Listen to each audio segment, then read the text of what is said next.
और ये बात बिल्कुल स्पष्ट है, शास्त्रों में आ गया, महाराज जी को पता होगा कि हम जिस प्रकार सूकर कुकर को उनका भोजन खाते हुए उनके प्रति हीन भावना रखते हैं ना, ऐसे ही जब हम दाल कचौड़ी और ये सब खाते हैं तब देवता हमको हीन भावना से देखते हैं। राम राम, क्या खा रहे हैं, ये कोई खाने की चीज है?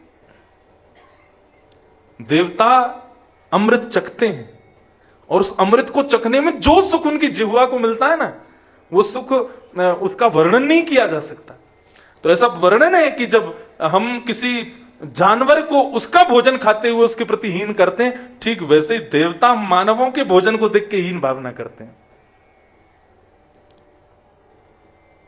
और उन देवताओं को देख करके वैकुंठ में विराजमान जो नित्य ठाकुर जी के पार्षद हैं वो हीनता रखते हैं। बताओ, इन पर स्वर्ग में इनको अमृत में ही सुख मिल रहा है। इन्होंने कभी ठाकुर जी का सेवन नहीं किया ना, ठाकुर जी के दर्शन का सेवन नहीं किया। वैकुंठ में तो कुछ खाने पीने की भी आवश्यकता नहीं, ठाकुर जी का दर्शन करो, तुम पूर्ण तृप्त हो जाओगे। ऐसा एक विषय बताया गया। तो जैसे स्वर्ग में पहुंचे, वहां के भोगों को देख करके बोले, भाई जीवन में यहां आना चाहिए एक बार। गजब, जहां देख रहे हैं अप्सराएं नृत्य कर रही हैं, सुंदर सुंदर वृक्ष, सुंदर सुंदर हवा चल रही है, गर्मी का दूर दूर तक नामो निशान नहीं। बैठने की इच्छा हो तो मखमली गद्दा आ जाता है, लेटने की इच्छा हो तो बिस्तर प्रकट हो जाता है, कुछ खाने की इच्छा हो तो कितना भी खाओ, पेट भरेगा ही नहीं तुम्हारा। मोटे हो गए नहीं, बुढ़े हो गए नहीं, सब इतना बढ़िया। तभी चलते चलते आगे उनका प्रवेश हुआ। पृथ्वी में पुण्य करने वाले लोग कैसे भोगते हैं स्वर्ग के सुखों को, वो देखने के लिए उनको देख रहे थे। बोले इसने क्या किया? बोले इसने आश्रम बनवाया था, तो यहां स्वर्ग में इसको इतना प्लॉट मिल गया, अब ये घर बना के यहां रहता है। अच्छा, आगे को गए, बोले ये क्या कर रहा है? बोले कि इसके सामने 56 भोग रखा है, खूब खाता है, इसका पेट नहीं भरता और ये मोटा भी नहीं होता। क्यों? इसने क्या किया? बोले संतों को बहुत भोजन कराया, ब्राह्मणों को खूब इसने दान दक्षिणा किया। अच्छा, आगे आगे चलते चले गए, तभी उन्होंने देखा एक व्यक्ति सुख भोग रहा है, अप्सराएं नृत्य कर रही हैं, सुंदर सुंदर वाद्य बज रहे हैं, सुंदर संगीत की सुर लहरियां चल रही हैं, लेकिन वो सुनते सुनते सुनते सुनते मूर्छित होकर के गिर जाता है। और मूर्छित जैसे ही होता है तो अप्सराएं आती हैं, फिर उस पर पानी का छिड़काव करती हैं, जैसे तैसे उसको होश में लाया जाता है। वो फिर से होश में आता है, होश में आकर के और फिर जो है अपनी फिर से वो क्रियाओं का दर्शन करता है, फिर से सुख भोगता है, लेकिन फिर से मूर्छित होकर गिर जाता है। सेठ जी बोले ये क्या हो रहा है? स्वर्ग में मूर्छित अवस्था, ये कैसे संभव हो सकती है? तब उन्होंने बताया, बोले क्षीणे पुण्य मर्तलोकम विशंति। स्वर्ग क्या है? जितने पुण्य हैं उतना भोगोगे, लेकिन पुण्य क्षीण होते ही तुमको पृथ्वी में गिरना पड़ेगा। सेठ जी बोले तो क्या इसके पुण्य क्षीण हो रहे हैं जो ये बार बार मूर्छित हो? बोले इसके पुण्य क्षीण नहीं हो रहे, इसकी कर्मों से क्षीण नहीं हो रहे हैं। तो बोले अभी अभी इसके घर में एक व्यक्ति ने जन्म लिया है। बोले अच्छा। बोले वो बहुत बड़ा पापी है, जितने इसने पुण्य किए उतने ही वो पाप कर रहा है, वो इसका नाती है। बोले अच्छा। तो बोले वो जब जब पाप करता है तब तब इसका पुण्य खत्म हो जाता है, ये मूर्छित होकर गिर पड़ता है। बोले अब वो इतना पाप कर रहा है, इतना पाप कर रहा है कि उसका पाप का प्रभाव है कि इसके कुछ मिनटों में इसके सारे पुण्य नष्ट हो जाएंगे और ये पृथ्वी में चला जाएगा। और जैसे सेठ जी देखने लगे, देखते ही देखते वो व्यक्ति वहां अप्सराओं के मध्य से मूर्छित हुआ और मूर्छित होते ही सीधा पृथ्वी में उसका पतन हो गया। किसकी वजह से? उसके कुल में जन्म लेने वाले एक बालक के दुष्कर्मों की वजह से। सेठ जी बोले देख लिया मैंने, मैं समझ लिया, ना तो स्वर्ग उचित है ना नरक उचित है। नरक तो है ही नहीं, लेकिन स्वर्ग भी उचित नहीं है। क्यों? क्योंकि पुण्य करके तुम चले तो जाओगे स्वर्ग, लेकिन आगे के वंश वालों की क्या गारंटी है कि वो भी तुम्हारी तरह होंगे? यदि उन्होंने पाप किया उससे तुम्हारा पुण्य क्षीण हो जाएगा। इसीलिए तो मैंने पहले दिन कहा था कि पुण्य का क्या करना है, यहीं से शुरू होता है भागवत धर्म। कायेन वाचा मनसेन्द्रियैर्वा बुद्ध्यात्मनाभानुसृत स्वभावात् करोमि यत् यत् सकलम परस्मै नारायणायेति समर्पये तत्। पुण्य कमा के बच्चों के लिए, परिवार के लिए छोड़ के मत जाओ, और पुण्य कमा करके ठाकुर जी को अर्पित कर जाओ। क्यों? बोले क्योंकि यदि परिवार को दिया बच्चों को दिया। पूत कपूत तो क्यों धन संचय, पूत सपूत तो क्यों धन संचय। पूत यदि कपूत है तो उसके लिए धन सिंचन क्यों करना, बर्बाद कर देगा एक दिन। और पुत्र यदि सुपुत्र है तो भी क्यों सिंचन करना, अपनी सुपुत्रता से ही कमा लेगा, अपने सुंदर भाव से वो कर लेगा उसको जो करना है। तुमने जो पुण्य किया ठाकुर जी को देके जाओ, उससे क्या होगा, स्वर्ग भी नहीं मिलेगा, नरक की तो बात ही नहीं है, सीधा वैकुंठ प्राप्त होगा, जहां से कभी गिरना नहीं पड़ता, जहां से कभी पतन नहीं होता।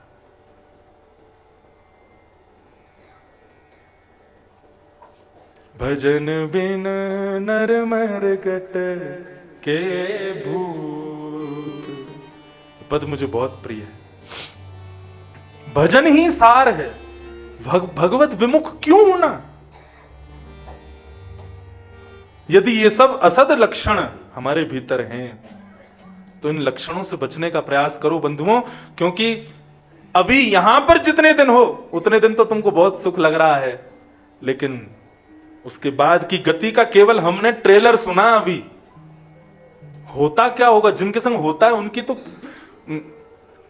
श्रीमद महाभारत के अनुशासन पर्व में भीष्म पितामह से पांडव पूछते हैं कि गौ सेवा का महत्व क्या है। तब भीष्म पितामह कहते हैं, गौ सेवा के बहुत महत्व बताते हैं, लेकिन भीष्म पितामह वहां पर एक बात संकेत करते हैं, बहुत ध्यान से सुनना। भीष्म पितामह कहते हैं कि यदि कोई व्यक्ति गौ सेवा नहीं करता, लेकिन राह पे चलती हुई एक देसी गौ माता, शुद्ध देसी गाय जो हो, वेद लक्षणा गाय हो, वेद में जिसके लक्षण बताए गए हैं, ऐसी गौ माता सामने से आ रही हो और वो व्यक्ति महापापी हो, और वो महापापी व्यक्ति यदि वहां से निकलता हुआ केवल उस गाय का स्पर्श मात्र कर ले, उसका पुण्य क्या होता है। बोले उसका पुण्य ये होता है कि वो व्यक्ति नरक जाने वाला है, उसको नरक जाने से कोई नहीं रोक सकता, क्योंकि उसके कर्म अच्छे नहीं है। लेकिन यदि वो राह चलती हुई एक वेद लक्षणा गाय का स्पर्श कर लेता है तो नरक में जाने से पूर्व एक नदी पड़ती है जिसको कहते हैं वैतरणी। वो वैतरणी नदी, उसमें शुद्ध जल नहीं है, उसमें रक्त की नदी है, मांस की नदी है, उसमें अस्थियां मवाद आदि ये सब घूमता रहता है। बोले व्यक्ति को नरक जाना है अपने कर्मों की वजह से केवल 20-22 दिन के लिए, 20-22 दिन भोगेगा, उसके बाद वो वहां से मुक्त हो जाएगा। लेकिन वैतरणी नदी जो है वो उसको पार करनी पड़ती है, जिसमें हजारों वर्ष लग जाते हैं, वो नरक ही नहीं पहुंच पाता, 1000 वर्ष तक डूबता रहता है उस वैतरणी नदी में। 1000 वर्ष बाद जब जैसे तैसे वो पहुंचता है पल्ली पार, तो उसको उठाते ही उसको उसके किए हुए कर्मों का उसको भोगना पड़ता है। बोले जो 22 दिन में नरक भोग के चले जाना है, वो 1000 वर्ष से ज्यादा तक केवल वैतरणी नदी में पड़े रह जाते हैं। तो जो गलती से गौ का स्पर्श मात्र कर लेते हैं तो क्या होता है, बोले जब नरक जाते हैं तो वैतरणी के किनारे वही गाय आकर के अपनी पूंछ उसको पकड़ा देती है और वैतरणी नदी को चंद सेकंडों में पार करके उसको नरक में छोड़ देती है, ताकि उसको 1000 वर्षों तक जो नदी में भटकना है वो भटकाव उसका ना हो। ये प्रभाव बताया गौ सेवा का। तो नरक जाना तो बहुत ही कठिन है, उससे पहले वैतरणी पार कर लो। और वैतरणी पार क्या, उससे पहले जब यमदूत पृथ्वी से मानव को नरक के लिए लेके जाते हैं, उसका मैंने जब सुना, कपिल देवभूति संवाद में भगवान कपिल बताते हैं, सुन करके रोए खड़े हो जाएंगे।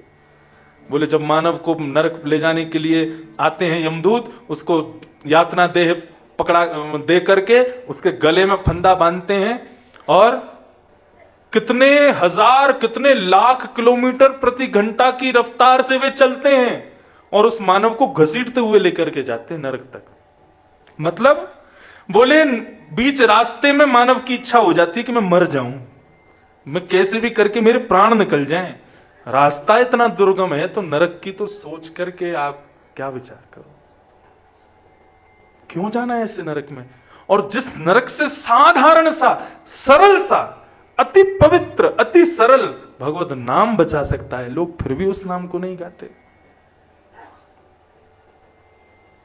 किमाश्चर्यमतः परम, यक्ष ने प्रश्न किया युधिष्ठिर जी से। अच्छा एक बात आपको बताऊं, मैंने वैसे तो अफवाह के रूप में सुना है, लेकिन हो सकता है शायद सत्य हो। बाकी यहां बद्रिकाश्रम में बैठे सब संतजन विराज रहे हैं। ये यक्ष की भूमि है, यक्षों की। और यहाँ के स्वामी हैं भगवान बद्रीनाथ के बगल में बैठे रहते हैं ना, मुखमंडल दिखता है उनका, कुबेर, वो यक्षराज हैं। और ये यक्ष की नगरी है। यहाँ पर आगे ही अलकापुरी है, वहीं से अलकनंदा जी आ रहे हैं। तो ये यक्षों की भूमि है,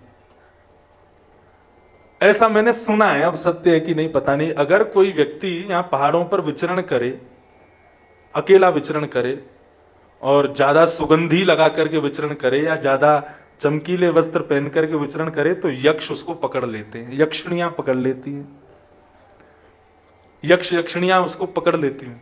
मैं अभी 1 महीना पहले आया था बद्रीनाथ, तो अपने बाल योगेश्वर दास जी महाराज वो थे संग में, तो हम लोग माना से ऊपर मैं गया हूँ, पूरा यहाँ पे आगे तक गए हैं, चरण पहाड़ी से भी आगे तक खूब गए हैं, वहाँ पे माना से भी आगे वसुधारा उसका दर्शन करने गए, उससे भी आगे रास्ता जाते हैं लोग।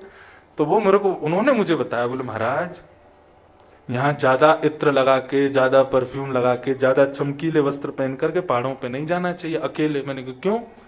बोले यक्ष यक्षिणियां पकड़ लेती हैं। हमारे संग एक पंडित जी थे, तो वो बोले कल मैं अकेला जाऊंगा, देखें तो सही कैसी होती हैं देखें तो सही कैसे होते हैं। तो जब महाभारत में वर्णन आता है कि 5 पांडवों में से 4 जल पीने गए, मूर्छित हो गए, युधिष्ठिर उनके पास गए तो यक्ष प्रकट हो गए, यक्षराज ने प्रश्न किए। आश्चर्य क्या है? उन प्रश्नों का उत्तर दोगे तो मैं इन 4 को जीवित कर दूंगा। तो शायद ऐसा ही होता होगा कि यक्ष पकड़ लेते होंगे और पकड़ करके बोलते होंगे चलो हमारी अलकापुरी में। क्यों? बोले वहां पे दास दासियों की नौकरी करवाएंगे तुमसे, और आप कहोगे कि हमें छोड़ दो, नहीं हमें वापस घर जाना है। तो फिर वो प्रश्न करेंगे, उन प्रश्नों का यदि तुमने वेदोक्त उत्तर नहीं दिया, ले जाएंगे पकड़ करके। और कहते हैं लोग मार देते, मारेंगे काहे को?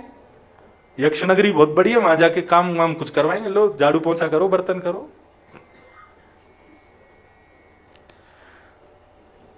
आश्चर्य क्या है? यक्षराज ने पूछा।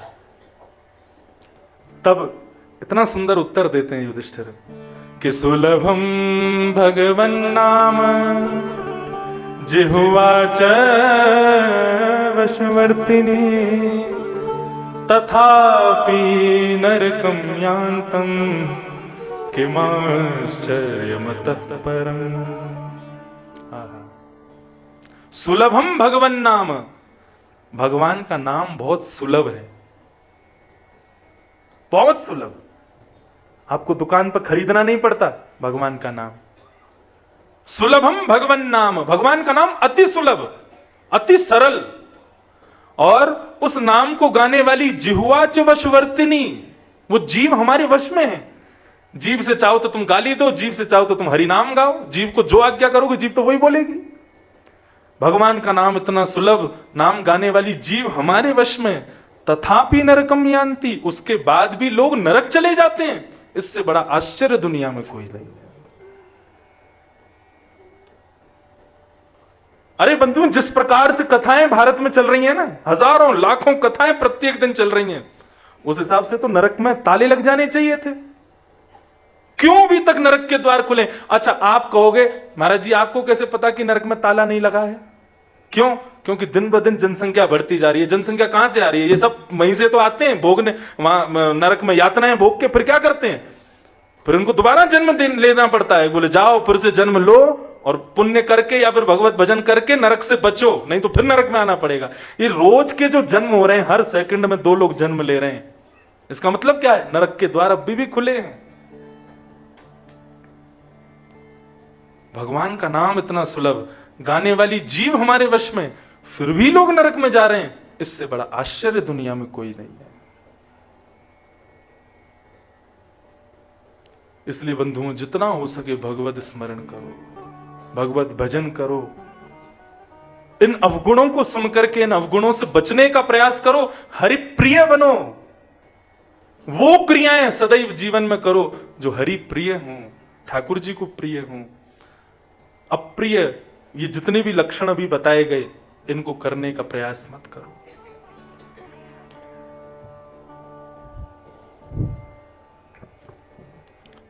और क्या कह रहे हैं? चमस कहते हैं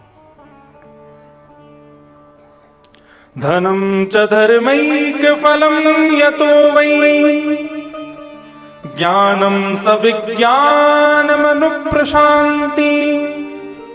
ग्रहेषु यज्जन्ति कलेवरस्य मृत्युं न पश्यन्ति दुरन्तवीर्यम्।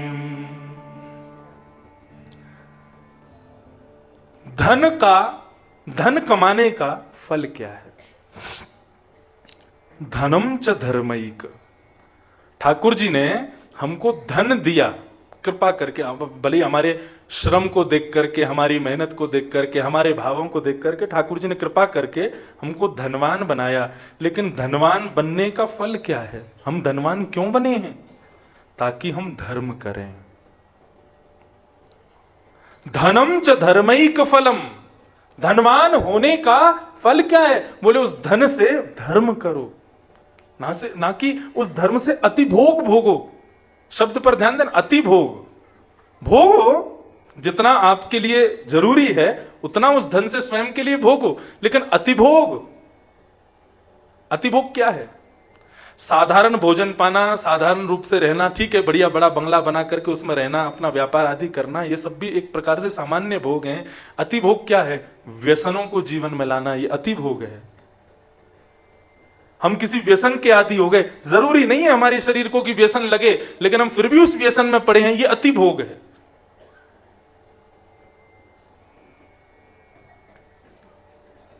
अपनी विषय वासनाओं का एक संयमित नियमित संसार में जितना जरूरी है उतना भोग भोगा जाए, उसकी अति करना ये अति भोग है।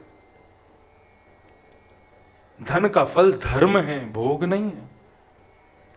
श्रीमद् भागवत में भिक्षुक गीत है, और उस भिक्षुक गीत का जो प्रयोजन बताया गया वो यही बताया गया कि जो व्यक्ति धन का अतिभोग करता है या धन का धर्म के प्रति उसको प्रयोग में नहीं लेता, ऐसे व्यक्ति के पंचदेव रुष्ट हो जाते हैं। 5 देवता उससे नाराज हो जाते हैं। वो पंचदेवों के नाम से शायद सूर्य, गणपति, लक्ष्मी, विष्णु और शिव, ये पंचदेव रुष्ट हो जाते हैं। जो लक्ष्मी को चलायमान नहीं बनाते, मतलब धन का धर्म में प्रयोग नहीं करते, ऐसे लोगों के पंचदेव रुष्ट होते हैं। तभी वो भिक्षुक गीत वहां प्रारंभ होता है।